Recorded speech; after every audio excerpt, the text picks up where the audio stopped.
Hey everyone, Voro here with a review on the 51-inch AJ Slick from 3D Hobby Shop. This plane is really nice, it's gorgeous. It's not brand new to me though. I have a fair amount of flights on it, around 150.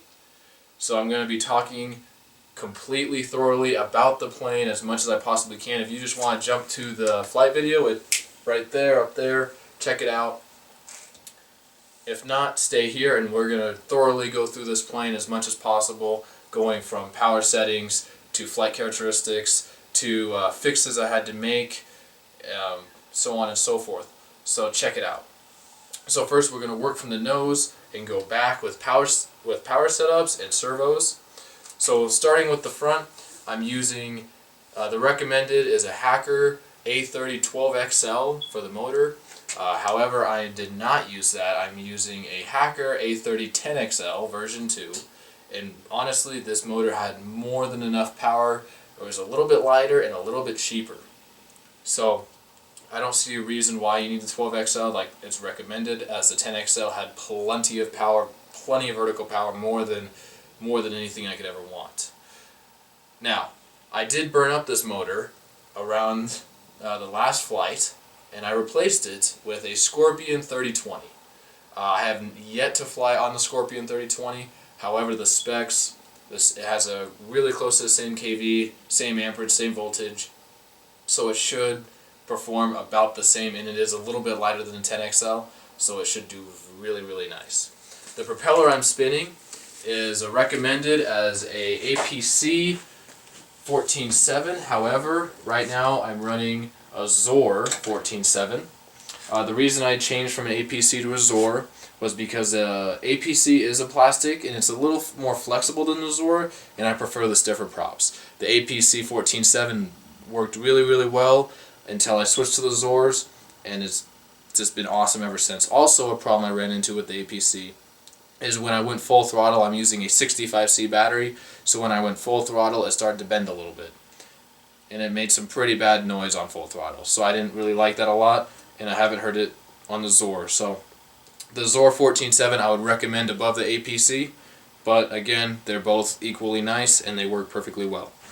Moving on to the ESC. The ESC is the recommended ESC is the Castle E-Flite 75.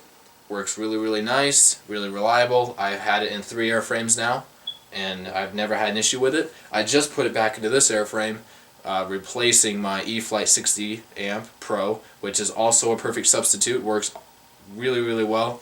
The reason I preferred the 60 amp is because it had a switch, and the airframe has 2 switch bays, one on each side of the fuselage. So I preferred the E-Flite 60 amp Pro above the E-Flite. But then again, the ice is a little bit lighter. They put out the same voltage, so you can't really compare power. They're just about identical. And the weight is really close. The E-Flite's just a tiny bit lighter. So it's up to you. Maybe if you have one of them laying around, use it. They both work perfectly fine. Moving back now to the servos. Everything is recommended as high-tech 85 metal gear, and that's fine. I'm using 85s in each wing. And I actually went for a lighter servo to put into the elevator, and I'm using an 82 in the elevator. The reason for this is because this plane, the battery, is a little nosy. The plane itself is tail heavy, so you need to move the battery up forward in the nose. So I put a little lighter servo in the back to maybe counterbalance it, so now I put the battery right down the middle. A lot easier to get to. And the 82 metal gear is a little faster than the 85. However, it really doesn't make a lot of difference at all. You can use either or. The rudder servo I'm actually using a larger rudder servo. I'm not using 85, I'm using a high-tech 50-85. So it's a little stronger, and it's just, I like the knife edge. If you like to do a lot of knife edge, feel free. I mean, it's a perfect substitute for me, and I really enjoyed it, and I'm glad I got the 50-85 instead of the 85. But then again, the 85 is going to be perfect, so 85s all around will be perfect for anything you need. If you just happen to have some laying around, like an 82, 82s all around will also do the same thing. They're perfectly fine. I would not do 50-85s as they are heavier and they are bigger, but 85s all around, 82s all around, perfectly fine. Moving back now to the receiver, I'm using an AR7000, so I've got a Spectrum setup, and if you have a Spectrum, Futaba, whatever you want will work in this. So I'm using Spectrum, so I have an AR7000 with a single receiver. The receiver is mounted back here, again, to kind of help balance it a little bit. So the receiver is mounted back here, and I'm using one single and I'm keeping it far back. The receiver itself is right about here. So it's far away from the ESC. I've yet to have a single glitch. I know a few people that put the ESC up here, even where they recommend it on the manual, and they've lost connections once or twice. No plane's ever gone down, but the light is blinking when they land. I've never had the light blink back there, so I would definitely get a 3-inch, maybe 6-inch extension and move your receiver way back here, and you'll be perfectly fine. Like I said, 150 flights, I've never once come back with a flashing light, so it's been perfect. As far as the whole build, that's pretty much all the electronics in this airframe. It's pretty simple. As far as the build of it now, it's really well built. It's very light, as are most 3D hobby shop planes. The flight characteristics of it are fantastic. Really, I cannot say that much bad things because it is a small plane, but at the same time, it's a 51-inch wingspan, and as you can see, it's a pretty good size airframe. For a 51-inch wingspan, it's really large. The fuselage is massive because it is an AJ Slick. The AJ Slick's fuselages are huge. Now, that makes knife edge really nice because it has a nice long flat fuselage all the way down, and I can tell you this, I can do knife edge loops with this, and it's perfect. So check out that video, check out all the aerobatics it does everything you could throw at it. This plane will outperform the pilot. It outperforms me, and it'll outperform the pilot. This thing will take you from moderate to advanced all the way until infinite. It'll do everything you want it to do. And I'm not trying to sell this plane. This is an honest review. This plane is just really nice. The throws, again, are very nice. It's a full 3D, so you can get 45 on every single deflection. I actually have 60 on the elevator. The elevator is fully deflected all the way down to 60, and it's perfect. The rudder goes all the way to the elevator, and this is max 3D. Now, if you're maybe just entering into 3D, or you're just buying your first 3D plane, this was my first 3D plane, so if you're just entering in, you can turn the throws down, and it still flies very gentle, very light, and it would be a perfect starter plane for you. And it flies realistic. If you start out with like the Addiction X, it's a good flyer, it hovers really nice, but because of the really fat airfoil on it, it doesn't do everything else the same as a real bit larger scale plane. It does it kind of wiggly wobbly. It does not feel right. This thing flies nice, and it feels right. It feels like everything else. Alright, now let's move on to the batteries I'm using. So I'll bring those over here, and we'll look at the batteries. Alright, so we got the batteries here. I have a wide range of batteries depending on what I'm doing for this specific day. I have my normal flight pack, which is a 4-cell 65C 2700 milliamp.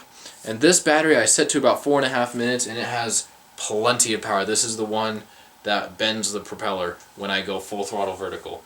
This, definitely get one of these because it's not incredibly heavy, but it's not too small that you get like 2-minute flight time. This one I set to 4.5 to 5, and I still land with 25% battery, so you can easily get 6.5 if you want. The only reason I don't like to do that is because it does drop the battery below 20. I usually land around 5-10% when I land, so I don't like to do that. That does shorten the life of the battery.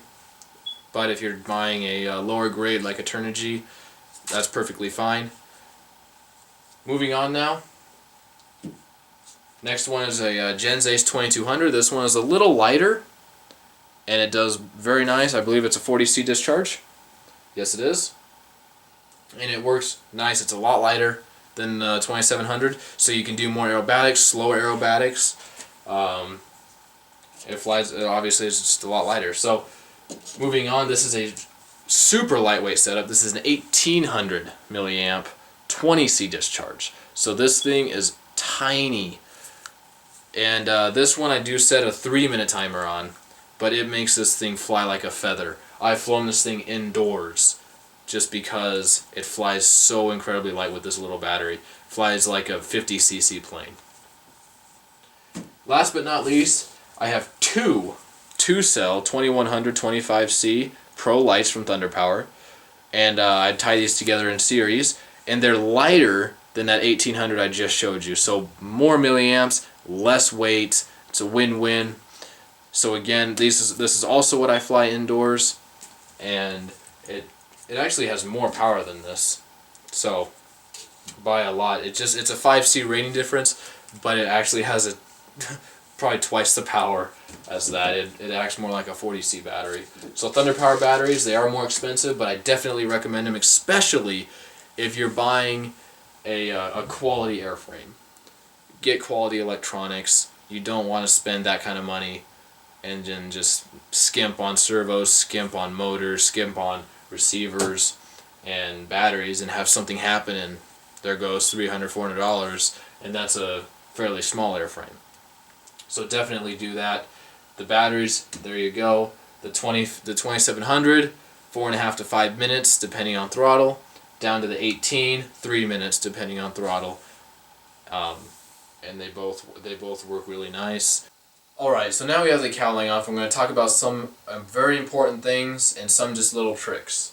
So first is the ESC. This is probably the most important thing of the entire airframe from what I've found. I made this mistake and the flying was just awful. The ESC needs to be on the opposite side as the elevator servo. Servos is typically on the left, and that's what it shows in the manual. However, in the manual, unless I missed it, did not say anything about the ESC. It just showed it somewhere on the side of the motor box. It needs to be on the side of the motor box and on the opposite side of the elevator servo. Now, the elevator servo can be on either the left or the right side. There is control horns on each side, and there's bays on each side, so it's completely up to you. The more popular route is going to be the left side. That's what it shows in the manual, and then the ESC needs to be on the right side. Now, another thing that I did was I took masking tape and put it here for the wires, so when it rubs against the wood, it doesn't contact, burn the wood maybe, depending on how hot the wires get, or it doesn't do any rubbing damage, anything like that. Perfect. So now let's turn the plane on, and I'll show you guys all the throws.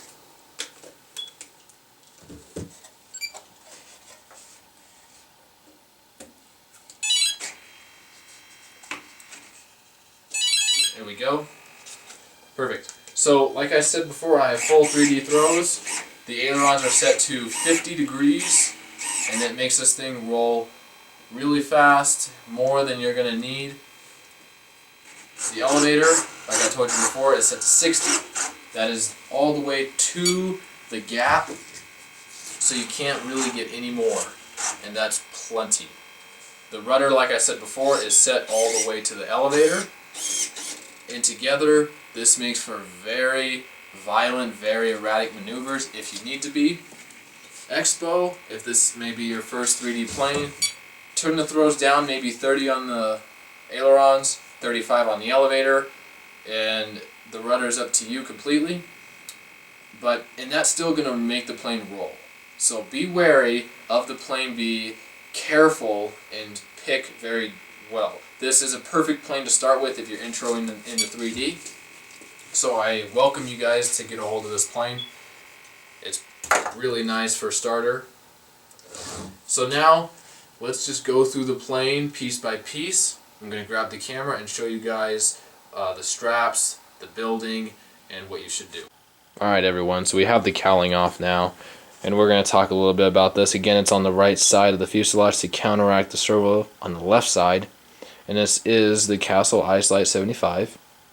What I did here is I put masking tape, like I said before, and this is exactly what it looks like, so the wire does not contact, and if it does, it doesn't hurt anything. The switch, as I was talking about earlier, is right here, and it is on either side. So you can have it on either side. I had it over here, which now I'm going to have to plug it up with white ultra coat, which I have laying around somewhere, but I was using it and it worked perfectly. Moving on now, we're going to talk a little bit about the motor box. One thing that goes for every ARF that you will ever purchase is a good idea is when you get it out of the box, before putting any kind of electronics on it, take a bead of thin CA and put it over every single joint anything that's contacting a piece of wood to another piece of wood, always put some thin CA there.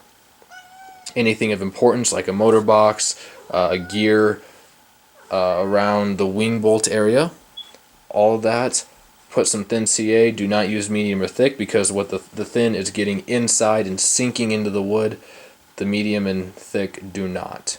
So it's definitely something you want to do.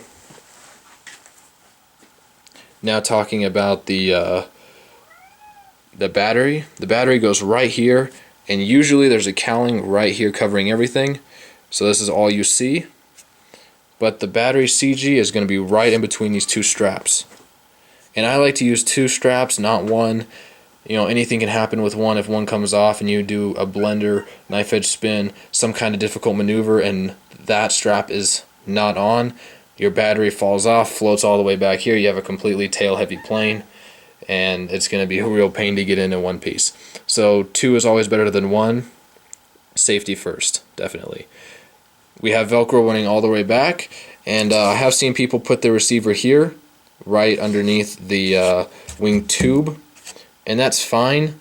However, I have seen a few people come back and their lights are flashing, so they have had a blackout.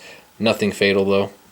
I put mine back here, and like I said before, I've never had an issue with it back there, so I would definitely recommend getting that 3 or 6 inch extension with the ESC or BEC, whatever you're doing, and move it all the way back there. Going back there, I have my satellite mounted at a 90 all the way far back, and it's worked perfectly. It's on a piece of Velcro connected to the Ultracoat, and this has never had an issue. Works nicely. There's a soft Velcro on the satellite and rough on the Ultracoat, and it's never moved. Works very nice. I use servo safety pins, safety clips, on every connection possible except for the ailerons, and I will once they get a little loose. Right now they're very tight connections, so I'm not going to use them, but anything stationary that never moves, such as the rudder, the extension for the ESC, anything like that, all have servo safety clips. Definitely a good idea regardless of what airframe you're using. Any type of safety measure you can do just makes it all the better, so you have less mechanical errors. In the wing, we have a carbon fiber tube, as you see with pretty much every 3D plane nowadays. They got rid of the aluminum, it's all carbon fiber now. The wing bolts, I'm a little confused on this. A buddy of mine has the exact same plane, except he got nylon bolts. I have thumb screws. So they both have worked fine. The nylons worked fine. The only reason I like the thumb is because you can tighten it a lot tighter. The nylon you cannot. Both work. Both I haven't seen an issue with. So I'm a little confused on if that came with it. Maybe it was an accident. I'm not sure. But keep an eye out for that. Alright guys, that just about sums it up as far as the electronics, the build, little things you can do to help. Finally, we're going to talk about the one thing that is bad with this airframe. And really, it was really difficult for me to even find something bad, considering how well this flies. I made no modifications to it during the build process. And for the size, the price, it really is good. The only bad thing about this, and it's mostly my fault, is the fiberglass cowling. The paint likes to peel off. It's not very sticky here, and this is all from taking the canopy on and off over and over and over and over again.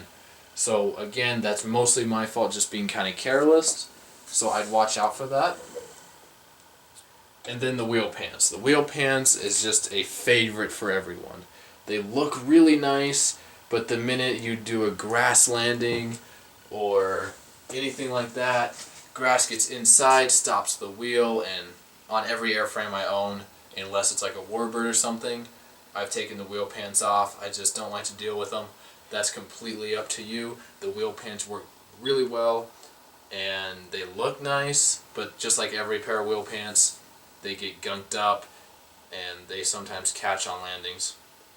Final thoughts with this is going to be this flies really well. One of the best 3D airplanes for its size that I've ever flown, and I've flown just about every AeroWorks, Extreme Flight, and this flies really nice. It's light, it flies really light, it flies in the wind very well. It's very maneuverable, very responsive, and it's extremely strong in the air. Because of its light build, it's a little on the fragile side on the ground, such as handling and everything, because of its light build. However, in the air, the mass is very low. So you can pull into the hardest of snaps, and I guarantee you these wings are going to stay on every single time, unless they've already been fatigued down on the ground. But I have tried to snap the wings off of this thing just to see where that limit is, and I have been unsuccessful. I have full throttle into a snap, full throttle into blenders, every possible thing. Even in the video it shows full throttle in the blenders, and it just spins around, and everything stays intact. There has yet to be any damage to the airframe. This plane is cartwheeled a few times. It's taken a beating, and there's no damage. It's still in nice condition even after 150 flights. So it's a beautiful plane, like I said. It's really nice, easy to set up. Other than that, I would rate this a 4.5 out of 5, and that's really high. I rate fairly difficult. I've yet to see a 5 plane. I'm sure they're out there, but I haven't seen any. So 4 out of 5 is really nice for this airplane. So check it out. This is the 51-inch Slick from 3D Hobby Shop. Till then, this is Voro checking out. Have fun flying.